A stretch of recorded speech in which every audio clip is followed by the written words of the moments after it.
Sino ba ang mas matagal mag-move on? Lalaki o babae?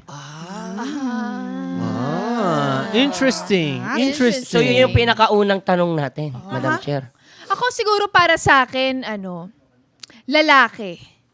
Kasi at first, syempre, in denial pa yan. Ayaw nilang aminin na, hindi, okay lang ako, kaya ko to kahit wala ka. Tapos after mga ilang buwan, doon na yan magsisink in. Parang, namimiss ko na siya.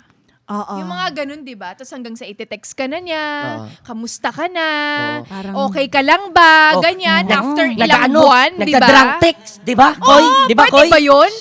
Ayos Bakit hindi mo yan ginawa 1 week bago tayo na, after nung naghiwalay? Bakit kailangan ng ilang buwan pa, di ba? Bakit ang tagal? Well, ha, goodbye.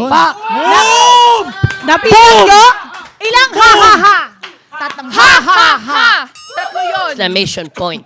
Kokoy. Pag sumobra doon, di na pwede. Hindi na Hindi, pwede. iba yun. Baka iba yun. magkabalikan. Para sa'yo, mas matagal.